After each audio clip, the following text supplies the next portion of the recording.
ويا مرحبا فيك سيد أحمد. تفضل سيد الفاضل. السلام عليكم ورحمة الله. وعليكم السلام ورحمة الله وبركاته. أشكر قناة سكوب على التوجه إلى الصومال. الله يخليك. ونهني أمير الكويت حضرة صاحب السمو الشيخ صباح الأحمد. نعم. على الذكرى ال50 للعيد الوطني وال20 للتحرير والخامسة لتولي حضرة صاحب السمو أمير البلاد مقاليد الإمارة حفظه الله ورعاه. طبعا.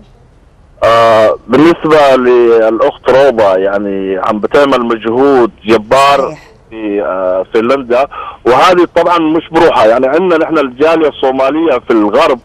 صحيح. عندهم مجهود غير طبيعي، يعني أقوى من المجهود اللي بيصير في بلدنا داخل الصومال. صحيح صحيح. عندهم نشاطات يعني يشكرون عليها من الجانب الإسلامي ومن الجانب الاجتماعي للتقاليد والعادات الصومالية. صحيح.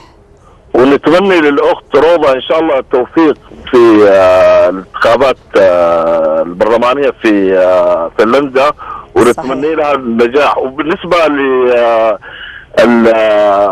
السؤال اللي سألتيها عن شلون تقدر هي يعني توفق ما بين بيتها ويعني أمورها. نعم. في البرلمان والترشح والبلدية والأمور. صحيح. هذه صحيح.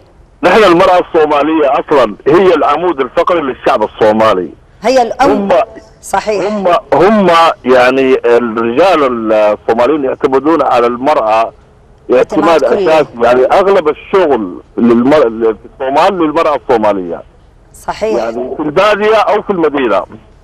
صحيح. وهم عندهم يعني فطرة ذكاء بالنسبة للتفرغ لأمور البيت ولأمور الرعاة في البادية والأمور الإدارية والبدنية. هذا من تكوين المجتمع الصومالي أساسا، أن الاعتماد الكلي يكون على المرأة في إدارة أمور الحياة اليومية والاجتماعية بالنسبة لوضعها كامرأة وكزوجة وكأم. وبالنسبة للحرب والسلب، يعني الحرب عندنا تنطلق من المرأة الصومالية، يعني كلمة منها تقيم حرب عندنا في الصومال. صحيح. وكلمة منها يكون لها دور كبير في السلب الصومال. صحيح صحيح. أحمد، في أحد من الجالية الصومالية عندك وده يتكلم معنا على الهواء؟ نعم. ما سمعت. اوكي.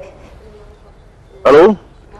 ممكن تحكيها في الصومالي؟ حابب انك تكلم السيدة روضة، تدخل معها في مداخلة او لك اي سؤال تحب انك توجه لها بلغتكم الصومالية؟ تفضل معك هي على الخط. والله روضة وآد بضمها سبتهاي وآد بعد برنامجك وصبحنا إن شاء الله وحنكون رجينا إن هنا كوكولي في التد برشين كبرلمان كفنلندا إن شاء الله. لازم ترجمين.